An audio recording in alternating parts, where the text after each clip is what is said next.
Start recording.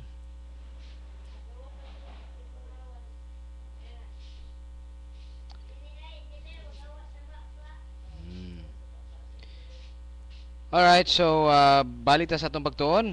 Atong gibasa last time. Ako na ni nga time. Dili na ninyo. Okay. Okay, so Galatians chapter 5 verse 16 and 17. Murag na ibatang giganahan diya. Di alam sana siya. Okay, this I say then. Asa na to sila? Na-rapture na? Okay.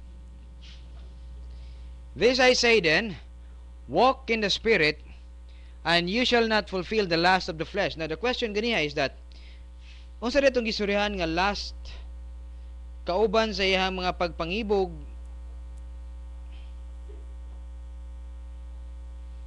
gisgutan ni Apostol Pablo ganiha. No? Yeah. Dala pa sa inyong karaang paggawi sa kinabuhi og nga nadunot pinaagi sa malimbungong pagpangibog. Now kaning malimbungong pagpangibog iya ba ni sa old man o iya ni siya sa old sin nature? Ang tubag niini mao ang pagpangibog iya sa old sin nature. Og tungod kay nagpailaw man ang old man niini or ang imong neutral soul ngadto sa pagpangibog sa unod, nahimo ni siya og pagpangibog sa imong karaang makasasala nga kinayahan nga ginapatuyangan sa imong karang pagkatao. Okay?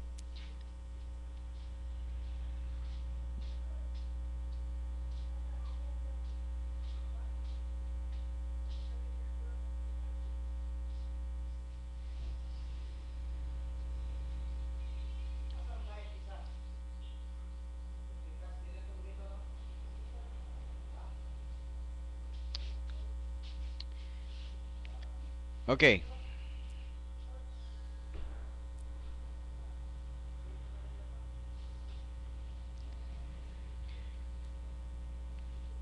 So ang flesh ang nagabuhat duna siya kagustuhan og mga pagpangibog, no? And we understand nga kining iyang lust is na develop kini nga lust gikan pa didto kang Adam, no?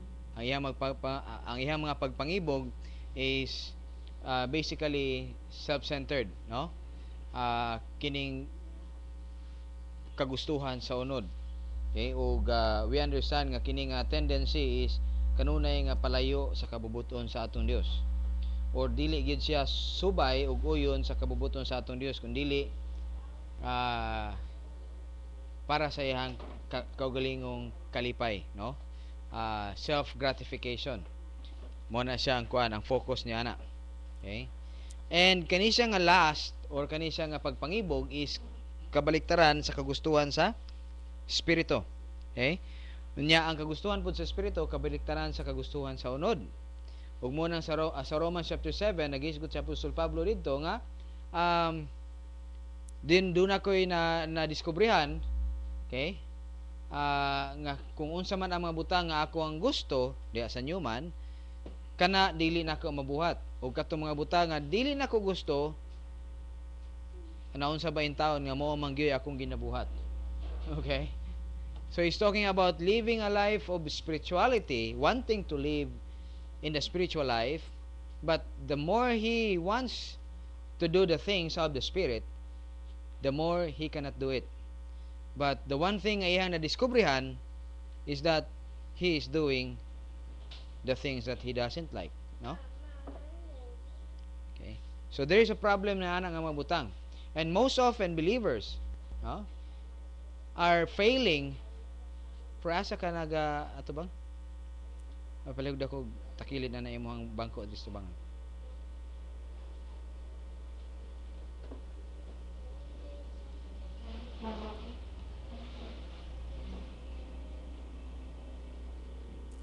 Because if you are planning nga matulog, then tura sa kwarto ang higdaanan. Okay?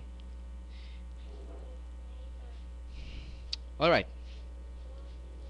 So let's go back sa atong study regarding the principles nga atong ginatun-an dinhi, no? So dili nato masulob ang nasulob na. That's principle number 3. No? Kung nagaingon kita nga ato ang old man gihubo na, unya nagaingon pod nga ang atong new man nasulob na, okay? Then dili na kinahanglang sulobon pa. Okay?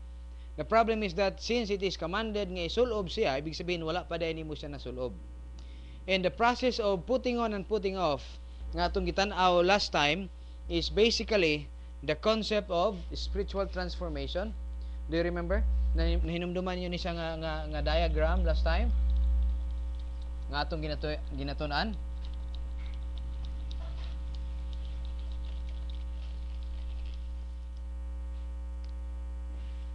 Remember, dili ni siya pwede inigabot nato sa kuha na mag sa tawag na magkugos og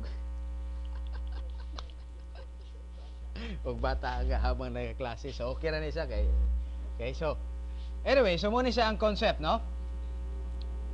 Here is your self-consciousness. Ako lang na siya iyana.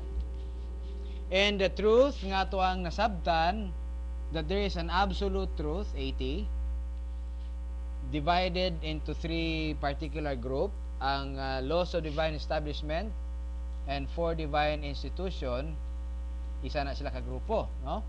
And ang gospel is another group, and this is the predetermined protocol plan of God, no? Or the gitawag nila mystery doctrines of the church age. Muna siyang absolute truth. Ang distorted truth, gitawag nato na siya og evil, on the other side is another thing, no? Mo ni siya ang counterfeit nga kamaturan nga gikan kang gikan kang Satan, no? Gikan kang Satan, no? Kaning duha ato istoryahan lang ang absolute truth sa, no? Because we are talking about spiritual life o nagakinabuhi sa spirituhanong pagkinabuhi nga gikinahanglan i-put on and put off.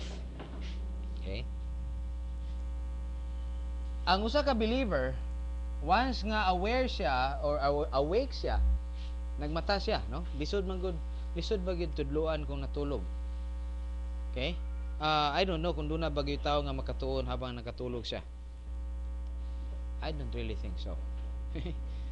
Kung naaman, siguro you are half awake and half sleep. Kasagaran niya na gitawag na to og nagdamgo, no? Nagdamgo. But I'm talking about self-conscious, fully awake, and fully sa tawag na aware of the fact na naa siya diha, sitting down, thinking about everything atong ginatunan, and every truth that is being communicated, musulod na siya diha either iyang eye gate, ear gate, or pinagi sa iyang gitawag na to sense of touch, kay siguro bulag siya, no? O dili niya mabasa pinagi sa papel, pero masuwat ma-touch niya ang brailles o makabasa siya dito. Kasagaran po noon ang mga bulag na manggid sila paminawan. So it's either the ear gate or tactile or pinagi sa mata o sa dunggan. It's anyway niya ng tulo ka area, no? Diha magsulod ang kamaturan. Diha pinaagi diha magsulod ang kamaturan. And then kung we understand nga ang usa ka believer doon na siya ay human spirit again, no? Nga naa diha ang Holy Spirit nagpuyo sa iyang human spirit. Nga diha nato masabtan ang mga spiritual phenomenon nga atong nadunggan, no? Tanang mga nadunggan nimo once you are free from known sin, mo na importante kayo ang clean before God and want to want the truth. The want to want the truth covers from here to here, no? Ikaw mismo ang magbutang diha sa imong kagalingon nga gusto ginako magtuon sa pulong sa Dios. Interesado gyud ko, gigutom ko niana, nagapangita ko niana, mamatay ko kung wala na something ana, no? That's mura ba og paano pa nako i-explain sa inyo, gawa sa bata nga gusto gid mo tutoy. Murag tao nga kanang gusto mo ginhawa. I don't know if you can hold your breath. I don't know kung maka-hold mo sa inyong gininhawa for the next 1 minute. Murag walay Murag way laing tao nga ganahan ni ana nga mohold lang sa iyang ginhawa for 1 minute unya di na siya ganahan mo ginhawa after, no? Lisod na siya. Hantod ang buhi pa ang tao gusto gid niya mo ginhawa. And I hope ingon ana pod ka interesado ang usa ka tawo may tungod sa pulong sa Dios. Okay? So let's continue. Once you are awake, widely awake and alert of the truth nga of the situations nga naka, no? That right now you say, hey, gusto na ko magtuon. Okay? Mo na siyang nasa imong mind. So the Holy Spirit in the human spirit, once nga dunay communication nga naga work out diya sa inyong mga minds, either gibasa nimo o nadunggan karon, no? Mo cycle na siya ngadto sa imong human spirit which is clean before God. The Holy Spirit will confirm, guide, or lead you or teach you to the truth nga inyong ginatun-an that it is true. Okay? It will cycle back dito sa imong self-consciousness, and the next thing nga imong buhaton niya na is to apply faith. Yan ang kamaturan. Okay? Kung tuuhan nimo na siya nga butang, then it will cycle dito sa imong memory center. Okay? And God has created a new memory center para sa imo, ha? Nga magsugod siya the moment of physical spiritual birth, no? Ang memory center nga atong ginisgutan last time nga naa diha ang imong vocabulary, categories of truth, gitawag na to og wisdom, conscience, and the clothes closet after niana, because it's something kung tahion nimo na siyang vocabulary, categories, and the conscience in itself, it will develop para sa imo, the clothes nga naa diha sa sulod sa imong clothes closet. Okay? Remember nga ang sinina nga atong ginatan-aw is dili lang siya composed of puro lang panapton, naay hilo po niya na, no, naay dagom na. I'm just talking about something nga when we talk about doctrine resident in your soul, tahion nimo na siya to become applicable sa situation. Again, book, chapter, and verse is not something nga imong gamiton in terms of application sa kinabuhi. Remember last time nga nag-ingon ko sa inyo nga dunay mga tawo nga nagatuo nga kung mo cite siya og verse, Salmo 91. Unsa dato ilang istorya? Salmo 91. Di na daw sila madisgrasya. That's foolishness, really. Or Leviticus chapter and I believe I don't remember the verse again, but it's something like Leviticus chapter and verse, di na daw sila pa ako nagiro. Can you see the foolishness nga nagadagan karon sa sulod sa Christianity? Okay? Ha? Do you think book, chapter, and verse can lead you to something? Tisingi daw ng Leviticus chapter na kay Doberman da sing motubangan ug di ba kakitkiton. Okay? And it's kana bang dili man sa ingon nga kanang nag-criticize ta silang kuan. It's just something of out of ignorance. They were taught by somebody who is also ignorant of the truth of God's word. Okay? The clothes closet nga atong ginasgutan diri is this doctrine welded to with other doctrines together until such time nga mahimo siyang usa ka applicable nga form of clothes nga gigamit ni Apostle Paul diri, nga ready siya for application. Okay, it's composed of many doctrines if necessary aron nga ma-apply siya into certain situation nga naa ka. Okay? Dili siya something like a verse only nga imuhang hinumduman na remember unya imuha dayong i-quote para ma-save ka into such a situation nga naa ka. No, it's not really that. Okay? However, the problem being is that dinha sa imong launching pad, siguro kinahanglan ako isa ka gamay kay basig dili ka kita ato ang mga kauban diha sa online. Okay. Here is your human spirit with the Holy Spirit in it. Here is your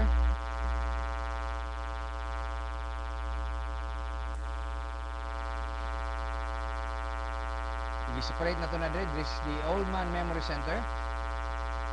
Old Man and the New Man Memory Center. Doon na siya gitawag na to vocabulary. Unya doon na siya category. Doon na siya conscience. O doon na siya clothes closet nga na din na. Okay? And the clothes nga itong isgutan is either composed of many doctrines welded together. Okay? And the launching pad nga itong ginaisgutan is either divided into conscious and subconscious launching pad. And here is life situation. The problem being is that ingon ni Apostol Pablo, tanang nakabutang diri sa closed closet sa old man, asa ganina sa gikan pa sa imong pagkabata antod nadako ka, na develop na gikan sa imong understanding, distorted understanding, that's the term, distorted understanding regarding the itawag na to evil, that is the counterfeit truth, and really the truth, but since you don't have the Holy Spirit that would guide you to the truth, you apply faith niya ng imuhang natun-an gikan sa karaang pagkatao, which is a distortion of truth. No? You apply faith niya na, mo cycle siya dito sa imong old man, vocabulary, categories, and clothes closet. The problem is, tanan na siya automatic mulargo dayon sa imong launching pad, LP. Anong kinahanglan siya mo adto dayon sa launching pad? Tungod kay kinahanglan siya gamiton. Katong katong unbeliever pa ang usa ka tawo, no? Wala siya laing gamiton man god. Wa gid siya laing gamiton kun dili kung unsa iyang natun-an gikan siya ang ginikanan, sa iyang teacher, sa iyang amigo, sa iyang amiga, o sa uban pa mga tawo nga nasa siyang palibot nga nakita niya sa television, sa radio, sa internet, nga nadunggan niya, automatic dayon na siya nga mosulod dito sa iyang memory center sa old man. Tungod kay iha ka ng gituuhan, no? Iha ng gituuhan. Mo cycle down na siya diri sa imong memory center, vocabulary, categories of truth, the conscience compartment plus the closed closet, automatic dayon dito sa imong launching pad, either conscious or subconscious. Okay? The conscious launching pad is that there are sometimes nga gikinahanglan sa niya i-apply pila ka beses bago niya mahimong master. Dunay uban nga the moment nga gi-apply niya the first time, nakita niya ang effect, master dayon siya. Okay? No, dunay one time, dunay how many times bago pa siya mahimong master. Na unsa atong gistoryahan diri? Because ingon ni Apostol Pablo, dinha sa imong launching pad, di kinahanglan sa nimo i-put off. For example, mo ni siya ang piece of truth, distorted truth sa old man. Okay? I don't know, burag di masugot. Sige lang. Ang piece of truth na nadya sa imuhang launching pad, okay? Regarding the life situation which is based upon the old man, and by the way, even though how good is that information nga imuhang gi-apply, even it is based upon the protocol plan of God, but the motivation being is self-centered, okay? Or you are doing it in the energy of the flesh, kana siya nga truth nga naa sa imo is still part of your old man concept. When you apply that into life situation, you are doing, I'm talking about this is distorted truth, self-centered ang motivation, and life situation being applied kini nga kamatuoran, and it is distorted because it's self-centered, based upon for the good of self. Bisan tinuod og nagbuhat siya og saktong butang, apan gibuhat na niya sa dili insakto nga pamagi, God cannot bless that operation nga imong gibuhat. Okay? Mo nang giingon ni Apostol Pablo nga kung mauman ka na, kinahanglan sa nimo hubuon kanang imuhang karaan nga unsa? Sinina or gawi sa pagkatao, karaang pagkatao. Okay? Hubuon ka na unya isulob.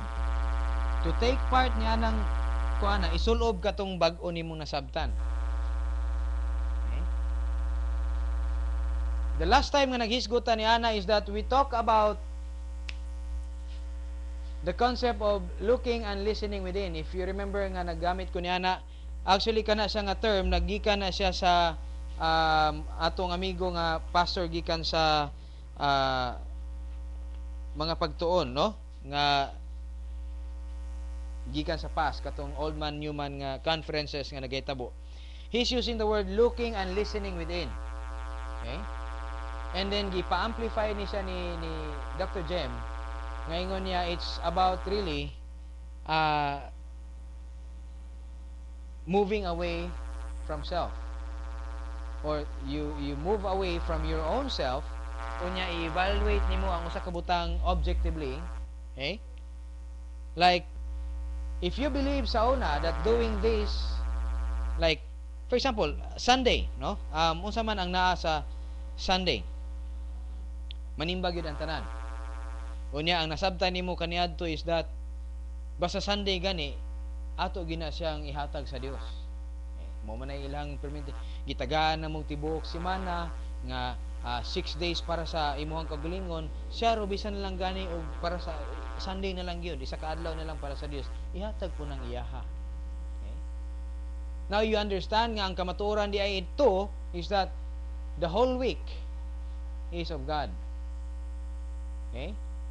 And Sunday is not a special day for worship. You must understand nga ang worship can be done any time of the day. And then gipalawon pa gina sa imong pastor nga ang worship di ay even the simplest thing nga imong ginabuhat sa imong kinabuhi for the glory of God, understanding na walay oras ug adlaw ug lugar ang pag-worship sa aton Dios. Nga bisan day ang simple nga butang nga imong gibuhat, like unsa ka kanang mukaon lang ka ug pagkaon, or matulog ka. Okay? Natulog ka og sakto nga oras sa gabi is part of your worship. Masabtan nimo nga unsa? Dili lang day Sunday. Now, pagkadungog nimo karon nga Domingo na, unya mingon sila, uy, Domingo na, special ni nga adlaw para sa atong Dios. Okay? Makita day nimo imong kagalingon that that's the thing nga imong nasabtan in the old man. Now you have heard somebody have said nga ang worship day can be done any time of the day and can be done even you are not in the church. O maimo ni siyang mabuhat even gani nga ikaw ra maginusara. Okay? So karon na gituohan nimo na siya, nagsulod na siya diri sa imuhang Newman nga concept regarding sa church age nga worship. Kinahanglan nga kung aron kana siya nga butang mahimong applicable sa imong kinabuhi, tanggala sa to imong karaan nga nasabtan. Domingo lang ang angayan nga adlaw sa pagsimba sa Dios. Tanggalon nimo na siya diha aron mabutang nimo ang bag-o, which is the Newman concept about worship. Kung sa itong Newman concept about worship, wala siya nag-require og adlaw.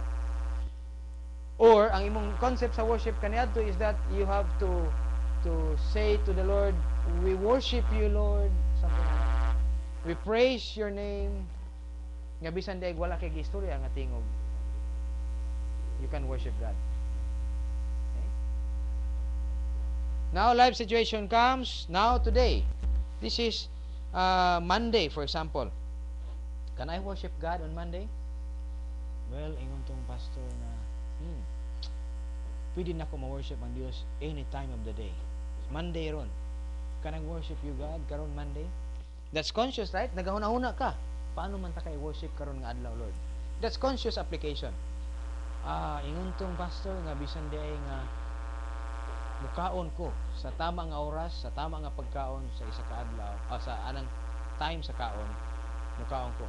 Worship na dito sa Dios.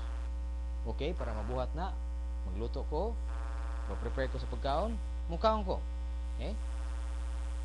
Ingon sa pastor nga bisan gani ang simple lang nga pagpaninig, worship na din nasa sa Dios. So, Lord, even nagasilhig ko worshiping pa din siya sa imo. Sa una, Lord, wag ko kasabot nini, pero okay. So unsa pa man to? That's conscious, right? Nagsige pa kag una-una unsaon nimo pag-worship sa imong Dios sa dili nga pamaagi. Sa adlaw-adlaw nga pamaagi nga walay oras, walay adlaw, walay lugar. Bisan asa pwede ka maka-worship sa imong Dios.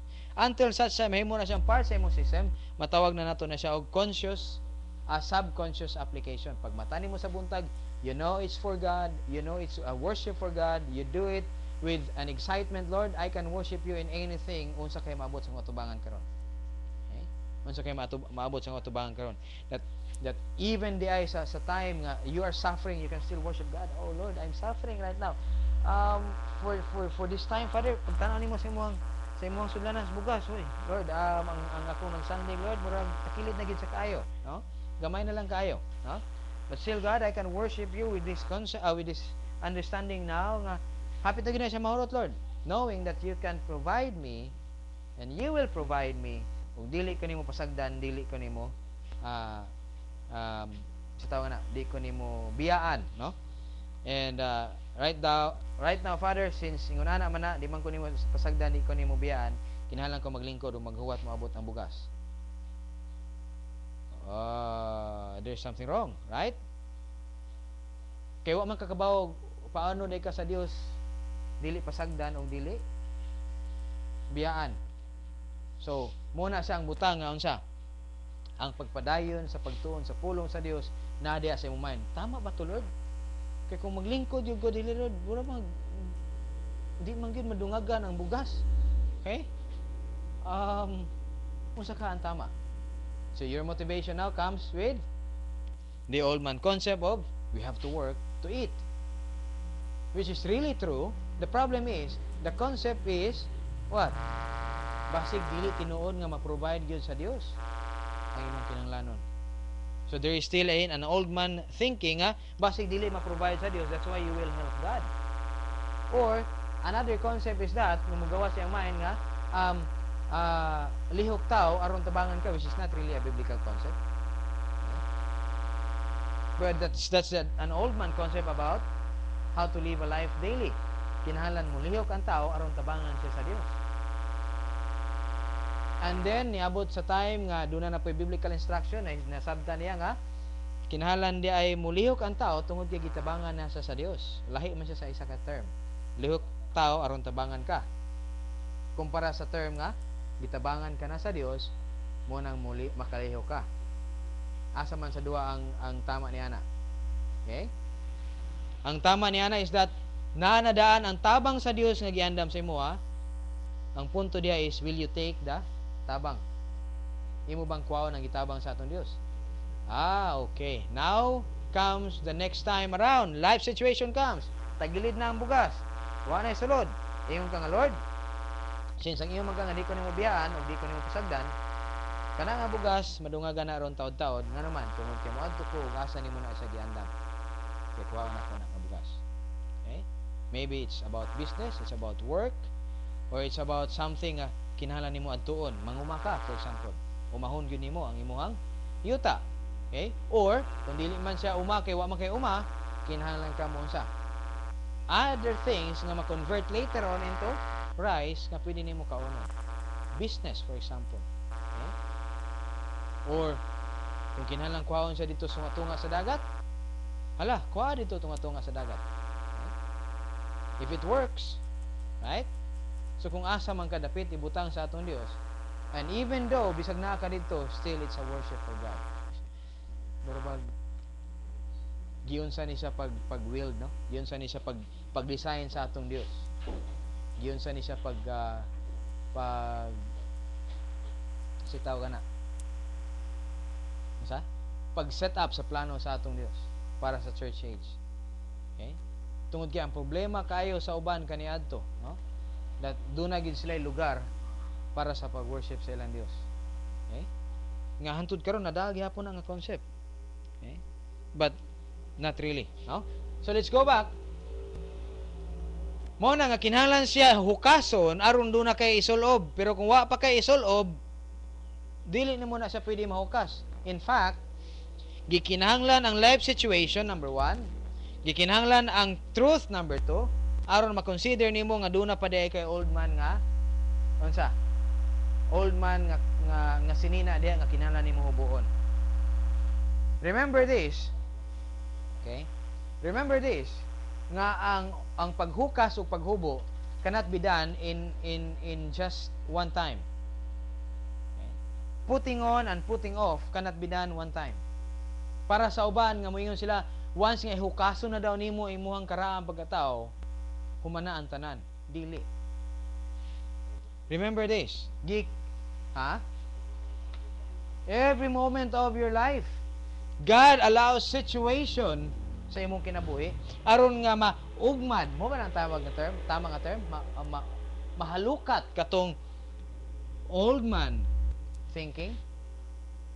Life situation is necessary aron mahalukat ang old man thinking. The problem is dili nimo mahibalaan nga old man diay na siya hangtod nga wala kay kamatuoran. Second is di nimo na siya mahibalaan nga old man diay na siya kung dili ka number 1 alert. Okay? Kung dili ka alert, then you are not aware sa situation nga, oy, old man di ay na. Because most often, hear this, since ang kaning imong old man nga application sa life situation nabutang na sa imong subconscious nga part, which most of the time ang mas dali kay nimo makit-an sa imong kinabuhi is kung naa pa siya sa conscious application. Pero kung moabot na gani siya sa subconscious, maglisod na gyud mo na ana o determine old man ba ni siya or new man. However, God is faithful nga ang life situation mo gyoy mo halukat ni ana. Okay? Mo gyoy mo pamatan nimo nga hoy, naka ana. Doon na ba kay kamatuoran nga i-counterpart niya ana? Kung wala, then you know that there is a problem about it, but you have nothing to do. Okay? But a believer who is alert and aware that, hey, I'm failing in this part, doon na kay problema ini nga part. Lord, I know na kay tubag ni ini. Father, siguro natudlo ni nimo ni nahibalaan na nako ni sa for the past or nadunggan nako ni sa from the past, wala lang nako gipaminawan, wala nako gituuhan. Father, I want to know kung saan ako pag-overcome ini nga situation based upon the concept nga kung kani nga kamatuoran akong i-apply which is old man, dili gid ko maka-overcome. I am suffering. There is something wrong. And God is faithful. The next time around, you will realize truth comes in. Now you have to apply faith. Makaingon ka, aha. See? Aha. Now you are aware nga katudaing karaan nga imong gina-apply ining life situation is not God honoring nga application. That's why by the time nga ang kamaturan for that situation, you will put it in a conscious launching pad. Life situation comes, truth, hubuon ang karaan, isulod ang bago and apply into life situation. And God is faithful over and over and over again. He will test you with that. Because He wants you to make it part sa imong conscious application. Okay? So, dili nimo mahukas ang nahukas na. O gikinahanglan hukason una, aron hukason sa ang gisulob, aron nga masulob nimo ang sulubonon. Okay? Tanggalasan na siya diha, aron ibutang nimo ang bago.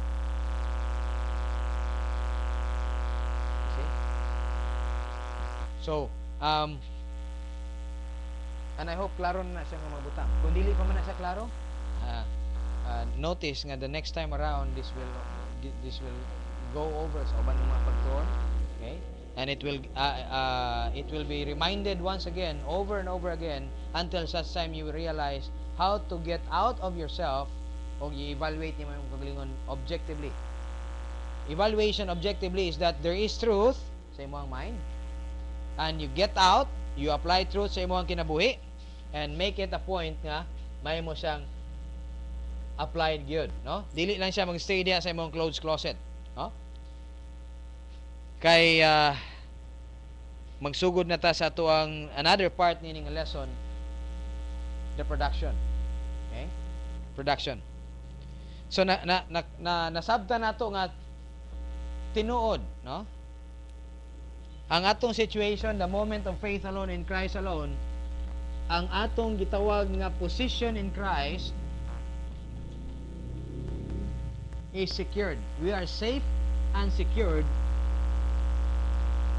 of all alarms. Sinumdum niya na nga kanta? Ha? Asa ganang kanta gani? Safe and secured from all alarms. Asa gana? Okay. Our position in Christ in death, burial, resurrection, ascension, and session, we are in Christ, right? Seated at the right hand of the Father is secured. Our lives is hid in Christ with God, okay? Or in God with Christ, okay? However, by experience, this is position, right?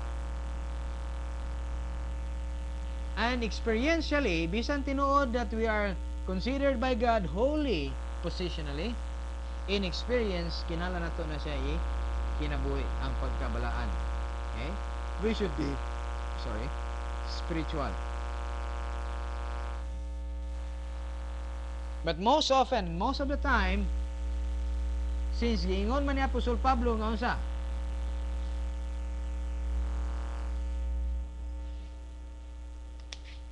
Ephesians chapter 5, verse 18.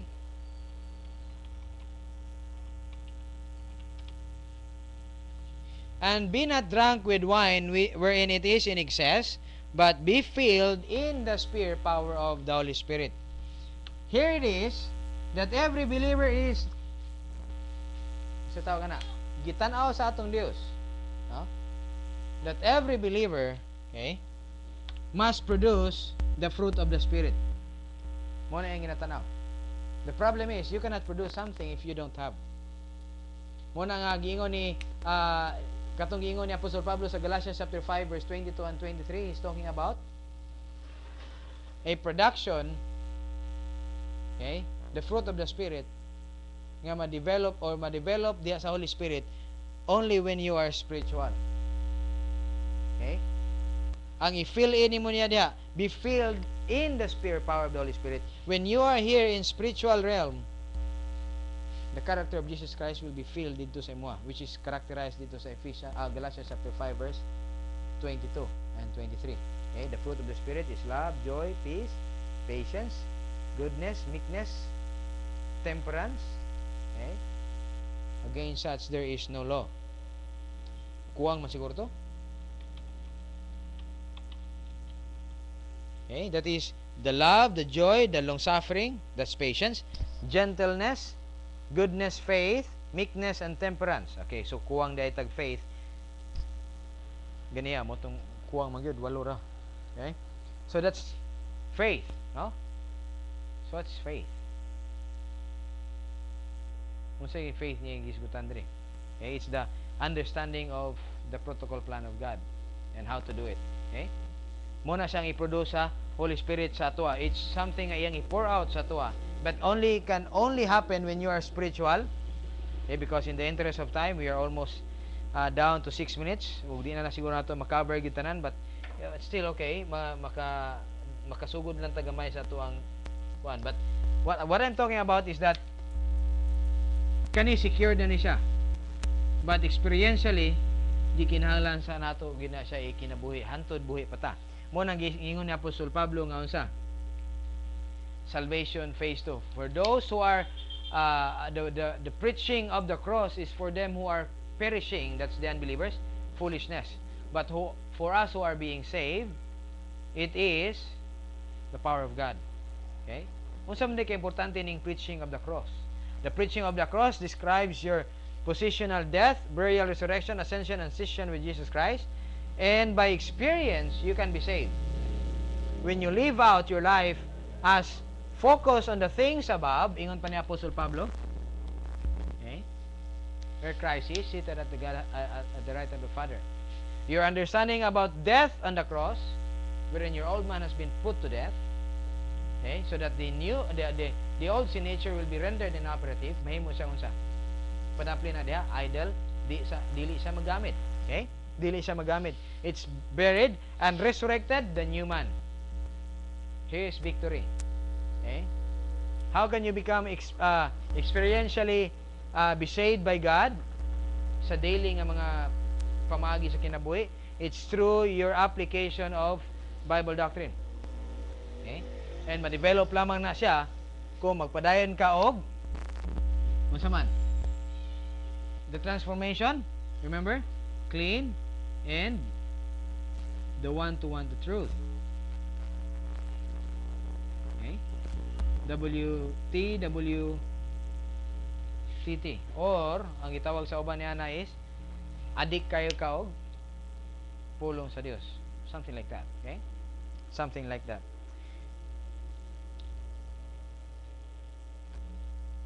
Then we will go now to divine production, pagpamuhat. Okay. When do you think mahitabo ang pagpamuhat sa usa ka tawo? When he is already maturing. Not really matured. Okay? Maturing. Ibig sabihin, he is now stepped from salvation towards spiritual maturity. Okay? Right here. Okay? What we're talking about maturing is that the first step you will go into a process of, here is your salvation. Okay? That's 0 stage. Until such time maabot ka sa imuhang kamatayon o maabot ang rapture, daghang mga believers who are staying in 0. Okay? But maturing believer are those believers who have walked up, okay, towards death or the rapture comes. Okay? Whichever comes first. To level 100 maturity, talking about you have now become fully grown spiritually. Okay? Fully grown spiritually. From 0 towards 100, those were maturing believers. Okay? Right before moabot ka sa 100 level 100 maturity. Okay? So it's something like makabuhat ka divine production when you are moving towards dire. Sounds ang pamagi mahimo kang moving towards dinhi. Clean, one-to-one the truth. Okay? Clean, one-to-one the truth. Walay lain. Okay? Walay lain. And as a result, there will be production. Okay? There will be production. Freud, palihog ko og panilhig. And, well, ngano, adto man tayong Freeland, ako naman na, adto ta kay Redso. Red, palihog ko og panilhig. Wagi, pakialam, tanawa. Wagi, nibalaan. Okay? And bisag doon na siya nibalaan about pagpanilhig, di kaya po niya kaya ang sa pagsilig. So, gikinahanglan sa siya munsa. Will take time. Okay? And God is what? God is very faithful in that area sa imong kinabuhi. Kung unsa imong level, remember this, kung unsa imong level, mobod to ang level sa testing ang ihatag sa imong Dios. Okay? He is faithful enough nga if you are growing to become exactly like Jesus Christ, the level kung asa nakadapit is equivalent to the life situation nga ihatag sa Dios sa imo. If you think that the life situation nga ihatag sa Dios sa imo is far greater sa imong capacity, okay? God simply tells you that you still need more information. Okay? Mora na siya ang gipadala sa Dios ng mensahe. Kinahanglan pa nimo og padayon nga pagkaon sa pulong sa Dios. Okay? Kaya daghan yugay nga mga Kristiyanon nga, well, diretso na lang tag trabaho. Okay? After ta ma-save, init yun, pangalagad yun dayon, no? Manay ka nat imagine kung dunay bagyoy usa ka bata nga mayon din siya nga magluto na kog kanon be or magluto na kog sudan be, nga tanawa in taon di gani halos makabawon sa on paglimpyo sa iyang kagalingon lubot. Okay? Di gani kabalon sa on pagpahid sa iyang duay, no? So wa gyud in tayo ni balaan. Okay? Pa ako nang hulmigas siguro mo hilak. Di gani kabalo mamaphag asa dapit gipaak. Pagkaloy, no? But most of the believers are doing that. Nga naman, tungod kay mo na giingon sa ilang pastor. Uy, karon nga luwas ka na, the next thing you will do is that preach the gospel. Kapag-kapa po din tao na usa ka believer. Preach the gospel, preach the gospel. Nya pag-abot sunahan, bitay na. Okay? Yung Mayon siya murag lisod man gid ning butangan ni. Di na lang ta mo padayon, di na lang ta mga lagad kay lisod kayo. Okay. So we're out of time. Salamat kayo sa mga nasa online din ha. Ug mag-close kita sa tuwang pagtuon karon. Let us pray. Heavenly Father, we thank you for this truth nga mo natun-an karon amahan, and this is something dili amahan sayon dayon kayo na mo masabtan. We understand. That's why Father ang inculcation and re-inculcation ini nga mabutang is necessary. Aron masilsil kini amahan sa mga alimpatakan, mahimo kini amahan nga part sa mong thinking, sa mong system.